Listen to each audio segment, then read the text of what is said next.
say she's in the class 18, stuck in her daydream. Been this way since 18, but lately her face seems slowly sinking, wasting, crumbling like pastries, and they scream the worst things in life come free to us. Organization. I'm a big advocate of it, and just lending your voice, lending your time, coming to these. It's just really important to do that. For me, the biggest carpet that I'll always remember, and it still blurs, the first Twilight. So everything compared to that, you just feel like a Beatle, and all the fans came out. This was more subdued, and just a different pedigree. So it's quite enjoyable being there, watching the show. Ellen did an amazing job, and I'm just so proud of all the winners. If I'm in LA, I do this with Elton. Elton's been an old friend, and we've worked on a lot of AIDS committees together. So this is a great cause, and why not? Because he's my best friend, because he's so generous. And what he did with this foundation is amazing. I think people who are famous in a certain way, this is something they should do. They should use their popularity to help other people. And Elton has been done this forever, and I always admire him for this. It's just the best party in town. It's one of those parties you look forward to all year. It's all about Elton, and he's such an amazing man, such a good man. He's such a great humanitarian, and that his spirit is just so bright.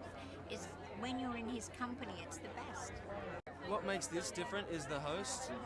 Both David and Elton are so beyond benevolent. Like, they go around literally to every single table, every single person, and greet. And they sort of, there's a reason why they've raised over $300 million, and they continue to sort of create awareness for the foundation. It's great.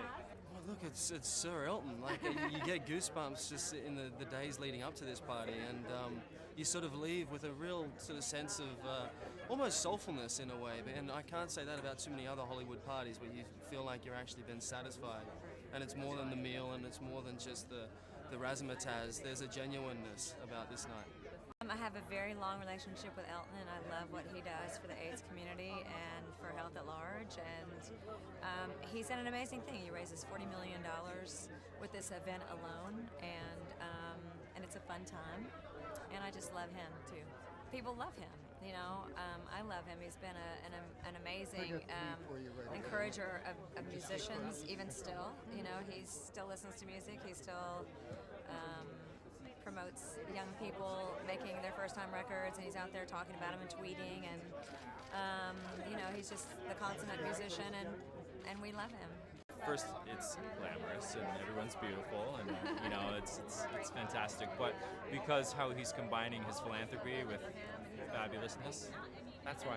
And why? This is the night that everybody. It's the Super Bowl of Hollywood, and I think it's important to remember that all of us together can truly, as you know, cliche as it sounds, we really can make a difference. So here we are in all this room. He has a rapt audience and can raise a crap load of money. This is a great party if you like movies, and he always introduces some new music thing. It's just a great party. Love being of service to him and all that. There's really nothing else I can say. Nebraska was a huge surprise to me how sweet it was. And I loved it after all the drama this year. It's really, I'm a comedian, so I love to see a little bit of sense of humor in it. But I think the Lego movie was really what I liked best, the performance in the Lego movie. Well, we're friends of Elton's for many, many years, and David, and we love them, and we think that the work that they do it's extraordinary.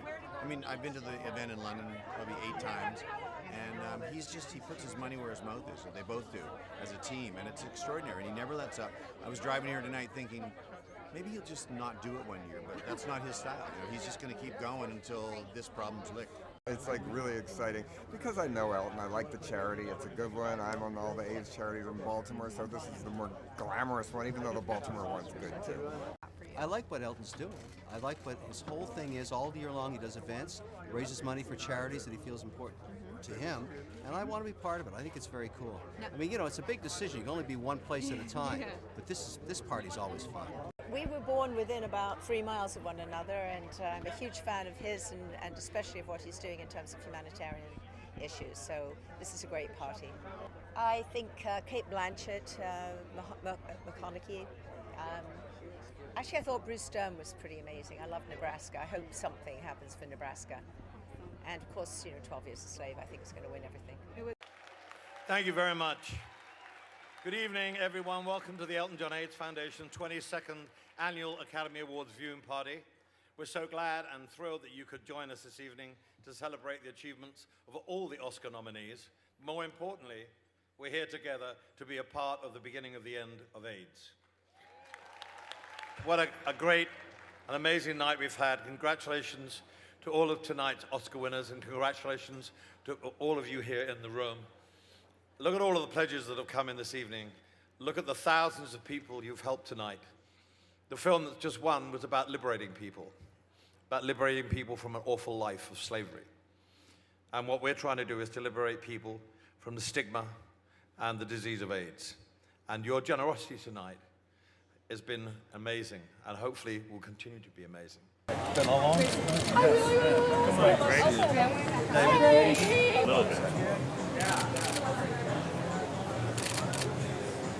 Amazing, Joey Love, kids, stand up and take a bow. Debs Richardson, Steve Pang, Steve Mates, Alistair Grimshaw, Alex. Excellent. You look a little bit. You should.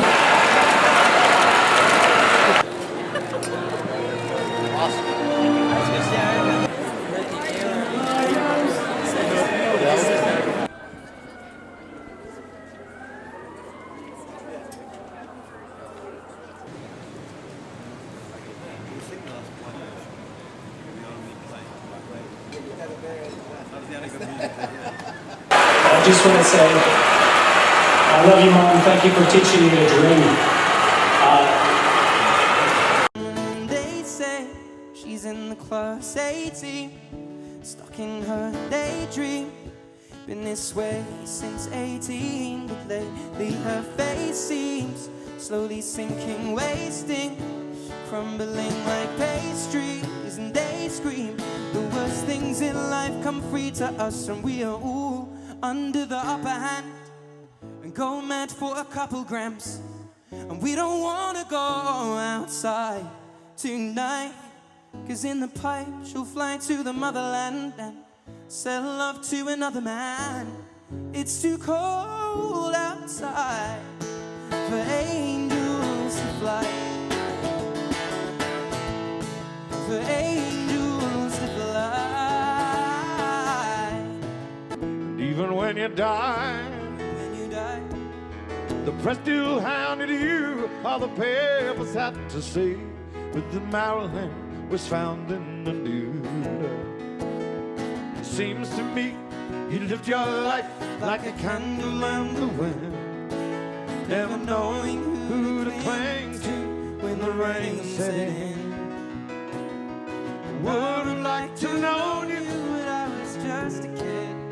Your candle burned out long before your legend ever did.